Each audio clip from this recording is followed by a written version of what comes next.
Right, part 2 is now. Hopefully you enjoyed part 1, so now we're talking about the next set of enemies. This also includes the 4 major DLC update things. So I guess we should start. Hello? Why isn't it starting? Hello? Whatever. Let's just do this. Shard mites are little creatures that eat crystal dust and use crystal spikes to protect itself. The hunter doesn't find it very notable or interesting. It's like your standard video game enemy. That isn't super interesting, similar to the bandits from Nuclear Throne or the chompies from Skylanders. It would be cool if it did what the hunter wanted it to do. Breathe fire, or fly, or sing hauntingly. They could also be like a smaller version of the Glimback. Speaking of the Glimback, these guys are slow creatures that grow crystals on its back to provide extra protection. They don't seem to care about anything around it. They used to be able to walk on walls, so this could be some more evidence that the Shard mites are just the smaller version of the Glimback. Crystal Hunters. Everybody likes these guys. Right? Right? The hunter says that they could be hosts of some sort of crystal parasite. I think it would be interesting if all the crystal creatures would be hosts to some sort of these crystal parasites. Crystal crawlers are covered in crystals, which makes them invincible to weapons similar to the Golems, except these guys can die from spells and the Dream Shield. They use their crystals to shoot lasers. The Husk Miners are the remains of a bug that were drawn to the peak for its special crystals. I wonder why they want to dig the crystals. The Dreamnail dialogue shows how they want to dig. It seems like they want to get the crystals for riches. They also want to find more light, which also most likely references the crystals. Crystallized husks are the remains of the bugs that died amongst the crystals most likely infused with the husk bodies. The hunter says that there's some sort of strange power hidden within the crystals. You can hear them singing if you listen closely. Yeah, I'm not doing that bit that Mossbag did. You can't make me. The Crystal Guardian is seen resting on the bench in a room of the Crystal Peaks. It was a former miner who died of the infection and was reanimated. For some reason, it is larger than the other husks. It shrieks similar to the Radiance, but it's higher pitched. It has grown too tired to mine, so it just rests on a bench, just sitting there. Are we gonna move on? No? Well, let's just rest at this bench. Oh hey, can you, move, please?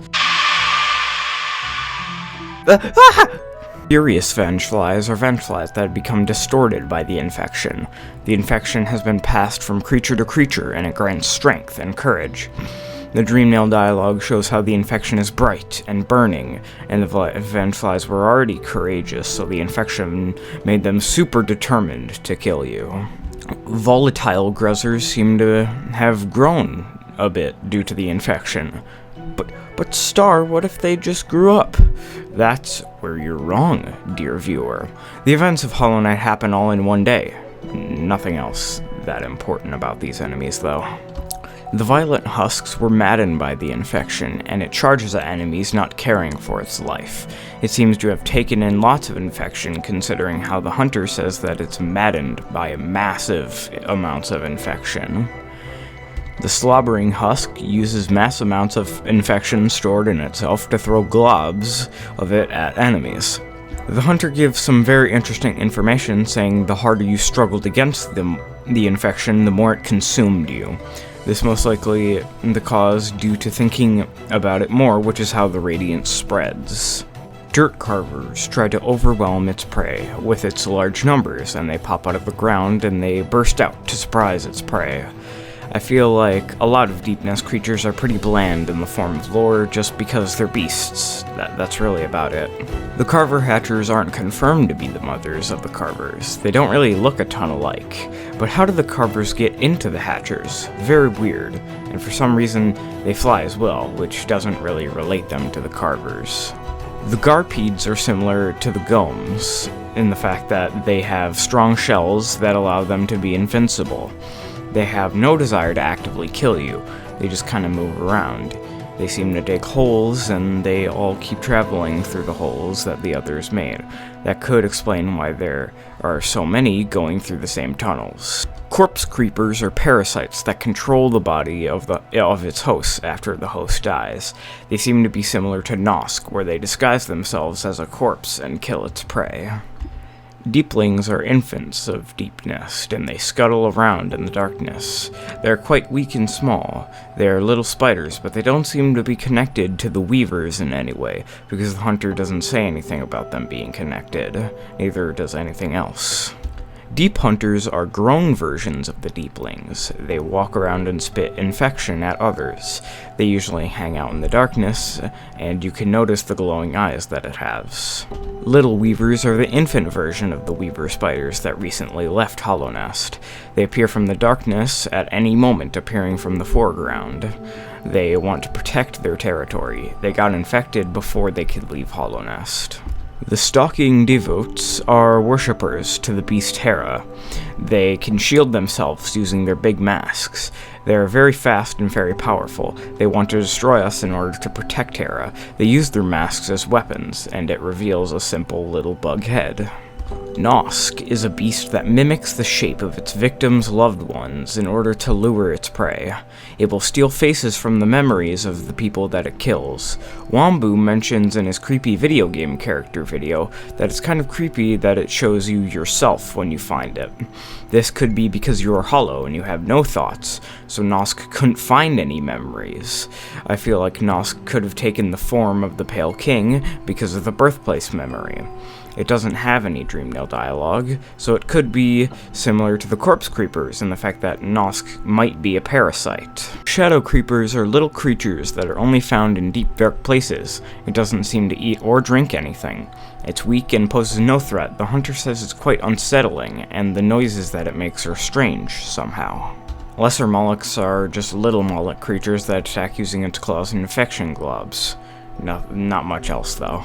Molochs are large Molochs that are similar to the Brooding Moloch, except somehow it lost its legs? It wildly spits infection, and it doesn't really aim or try to hit you. The Brooding Moloch. Wait, why is this all the way down in the Ancient Basin section? Whatever, who cares? It will try to kill you if you can't mingle with its kind. The hunter says it cries out to something. What could it be calling out to? Maybe some sort of Moloch king or lord, or just a leader figure to the Moloch creatures. The Dreamnail dialogue shows how they call out to something, saying stuff like, "Where are they? Do they hear me?" Light seeds are small single-cell organisms that are completely infected. It scurries around and it's simple-minded. The infection took a liquid and alive state to make this one. Infected balloons are similar to the light seeds. They're just single-cell infected creatures. The hunter wonders whether the infection has a mind, or is it truly alive. The broken vessel is a corpse of a vessel that escaped the abyss. It gets infected by the light seeds, and this allows it to be alive once more. The lost kin is most likely what the strength of the vessel was before it got infected. There is a theory that it learned the dash slash from Nailmaster Oro. I think this isn't true, considering it most likely stayed in the Ancient Basin for its entire lifespan. Booflies are peaceful little creatures that are too slow to escape and too large to hide. They don't have much lore. They're just kind of funny fat bugs. Ladies and gentlemen, we made it to the number 1 worst enemy in the entire game. It's the Primal Aspid. It's an ancestor of the Aspid creatures. They were thought to be extinct, but they reappeared at the edge of Hallownest. Somehow they have homing shots. They will literally never miss you. Little do we know, Team Cherry actually implemented a secret bit of code to make the bullets homing. Hoppers are kind of little mosquitoes that walk on land. They use their needle to drain vital fluids. The stuff in its belly is the blood that is drained. Great Hoppers are walking tanks that crush anything that goes near it. It's surprisingly nimble for its size, and you either want to keep your distance, or you can dance between its hops and strike at the legs. Grub mimics assume the shape of harmless creatures to lure in victims.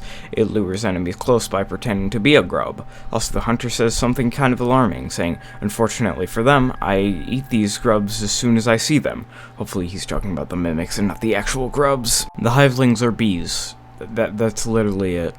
They get honey, and the hunter says it's delicious. That's all I have to say about the hivelings. The hive soldiers defend the hive against threats. They use their stinger, it's basically just inside of them. The Dreamnail dialogue says, "Protect the queen." Well, I got bad news for you guys, she's kinda dead. Hive guardians protect the hive by throwing its body at intruders. Their only instinct is protect the hive at all costs. They will even damage the hive when throwing itself across the hive. The Dreamnail dialogue shows how it's tired and hungry, which can imply that they have somewhat of an idea that the queen is dead.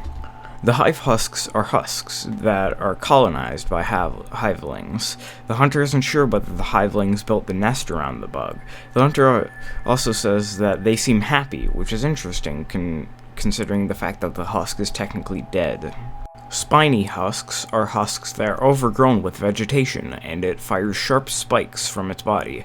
The spikes it fires are apparently mildly poisonous. The spikes could also be a parasite-like plant, because it shoots out of the husk when it dies.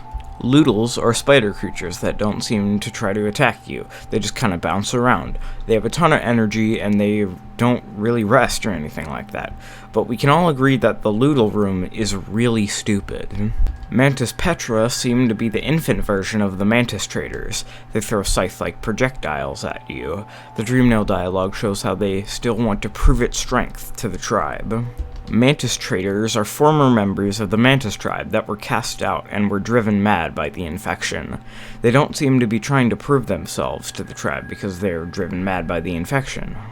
The Trader Lord is the fourth Mantis Lord who willingly took in the infection to increase his strength. His daughter has a relationship with the Grey Mourner, which is one of the 5 Great Knights. He despises this relationship for reasons unknown. He also hates the world of Hallownest. After being driven out of the tribe, he and his followers found their way to the Queen's Gardens. The Lord's daughter eventually died for some unknown reason, most likely the infection due to his daughter being around the infection for her entire life. Sharp boulders are boulders that have been bred for battle, and they have never been seen in their grown state. They aren't really allowed to grow considering that they are used in the Colosseum all the time. Armored squits are also bred for battle, and the tougher and more aggressive than its wild ancestor. That's about it. Most Colo characters probably won't have that much lore. Battle obols are raised in the Colosseum and are trained for combat. They made small masks for this creature, which doesn't really have a ton of significance. Obols are the larger cousin of the obol. It will never leave its mate's side. Also, another interesting bit is that it has the same Dreamnail dialogue as the Hive Warriors. I don't think this means anything, I think it's just a placeholder kind of situation. Shielded fools are warriors that fight for glory in the Colosseum. It always approaches its opponents with his shield held high. The Dreamnail dialogue is quite interesting. In the warrior's pit, it says, "Are we all fools?" Meaning that the fool could be realizing how stupid this Colosseum is. The corpses also say that it was a champion in the Colosseum. Sturdy fools are warriors that fight for glory in the Colosseum. He uses crescent blades to cut foes. He calls everyone fools in the Dreamnail dialogue for the corpses. Winged fools are opponents in the Colosseum that have the ability to fly around. It darts in for the kill when their opponents are in reach. It proclaims that it can't lose in some of the Dreamnail dialogue. Heavy fools are aggressive foes that charge towards their enemies. It doesn't have any special Kingdom's Edge corpse dialogue, which is kind of interesting. Death Loodles are Loodles equipped with helmets and are trained to kill. Most of them just kind of fall into the spikes, so it's not really the smartest creature. Volt Twisters are creatures that use the teachings from the Soul Sanctum and use it as a deadly fighting art. It supposedly lives on a diet of lumaflies and spends its entire life fighting. It's very interesting that a creature from all the way over in the Soul Sanctum would find its way to the Colosseum. Zote is easily one of my favorite characters, and he is a self-proclaimed knight of the great renown. He wields a nail that is carved from shellwood and does no damage. He calls it Life Ender, even though he can't kill with it. I talked about him before. He is from outside Hallownest, and he could be a vessel, but that's not confirmed and probably not likely. The Grey Prince is what Bretta thinks Zote is like. God Tamer is a veteran warrior of the Colosseum, and she fights by the side of the creature she trained. She seems to be the current champion of the Colosseum. She gives up when you kill her beast, meaning that she thinks she is powerless without her beast. Zero is a warrior of Hallownest who betrayed the king because Zero was infected. The king executed Zero after he betrayed the king.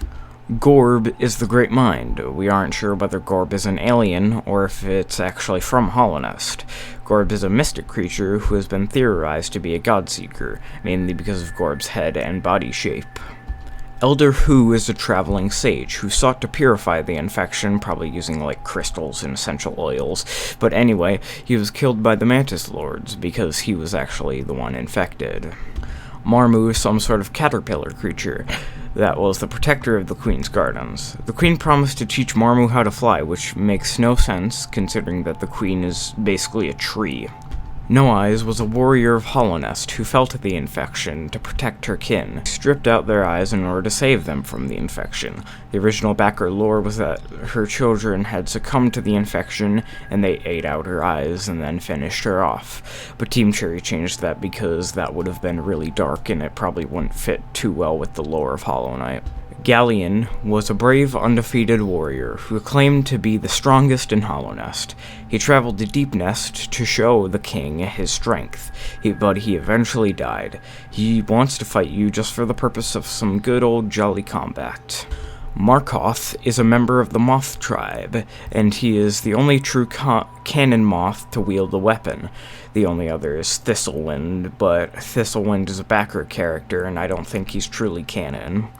Markoth fought anyone who threatened him, but he died somehow and his corpse was never found. The Wingsmolds and Kingsmolds are creatures made of void. The king made them in his workshop. The Kingsmolds are supposed to be the protectors of the palace, and the palace was even trapped inside the mind of one of his Kingsmolds. The Wingsmolds just kind of fly around. That's about it. The royal retainers are the king's followers that are simple and weak creatures that find strength by obeying a ruler. The one in the abyss turned off the lighthouse because the void compelled it to. Siblings are the shades of the vessels that have died in the abyss.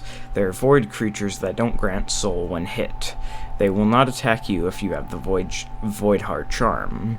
The shade is similar to the siblings, except it's your shade instead, and it uses the abilities that you have gained. Void tendrils are fragments of the void that thrash around. It does have some sort of will, and it has some sort of mind that allows it to thrash around, but it seems that it kind of acts as a hive mind. Hornet is the daughter of Hera the Beast and the Pale King. She is the protector of the world of Hallownest. There are plenty of lore videos about her, so I don't want to go super in-depth. She is the only child of the Pale King that is gendered. She was born in order for Hera to become a dreamer. The Hollow Knight is a vessel that was raised and trained to prime form. I've talked about the Hollow Knight twice, so if you want to hear more about the Hollow Knight, go watch my Pale King or Vessel videos. The Hollow Knight was made in order to contain the infection. It shared a tender moment with the king, so it ended up failing. The Radiance is the infection itself. She was the god that the Moth tribe worshipped.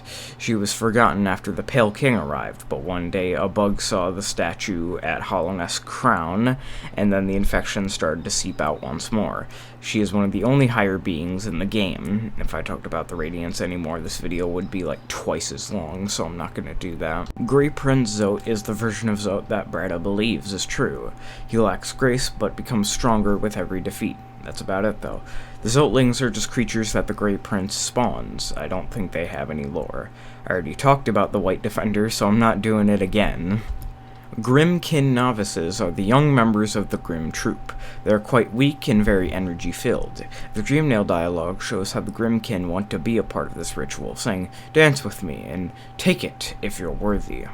Grimmkin masters are powerful and devoted members to the Grimm Troop. As a part of the ritual, they gather the Scarlet Flame. The Grimmkin Nightmares are terrifying members of the Grimm Troop. They're pretty much the cult followers of the Grimm Troop. They follow the Nightmare King and they worship the Nightmare Heart. Grimm is the master of the Grimm Troop. The Grimm Troop is a mysterious traveling circus that harvests the light from dying kingdoms. Grimm does a ritual in order to live forever. Every time he dies, the Grimm Child replaces the Trope Master. The Nightmare King seems to be a descendant of the higher being known as the Nightmare Heart. He is some sort of Lord of Flames. Killing him upgrades the Grimm Child and forever kills Grimm. Then the Grimm Child becomes the new Troop Master. The Hive Knight is the loyal protector of the Hive's queen. For some reason, he is flightless, and he's most likely using his stinger as a weapon. He is the most skilled of all the bees in the hive, but the infection spread and his queen fell to the infection. Fluke mungus are fully grown flukes that hang out in the pipes of the royal waterways. They're really big. That's their entire lore. The Pale Lurker is the old and forgotten champion of the Colosseum of Fools. She isn't infected. She is driven mad by something mysterious, similar to Gollum from Lord of the Rings. She carries a simple key, which could be the reason she went mad. She also has a king's idol in her camp area. Maybe that had something to do with the fact that she's mad. Nail Masters Oro and Mado are brothers that are trained in combat by the Great Nail Sage. They split eventually because of some sort of unknown reason. Mado wants to join in the fight, but Oro wants to take his path alone in order to prove himself. Paintmaster Shio is the third brother to Oro and Mado. He is always eager to learn new things. He is very wise and probably the strongest of the Nail Masters. He provides helpful insight onto what happened to the other two brothers. The Great Nail Sage Sly trained the three Nail Masters and turned to the life of a merchant. He is found in a hut near Salubra when you first start the game. He's kind of infected, but you snap him out of it. He gave up training and fighting only to become a merchant. I wonder why he would give up such an amazing thing. The Pure Vessel is the Hollow Knight in its strongest form. Without the infection controlling it, it has the ability to channel its strength better. It's also not trying to kill itself with its own nail. The removed Dreamnail dialogue shows how it was trying not to think, not to speak, and it was trying to be truly hollow. Well, there we go. It's done. Every single enemy in Hollow Knight explained. Well, I hope you have a good one, and sweet dreams.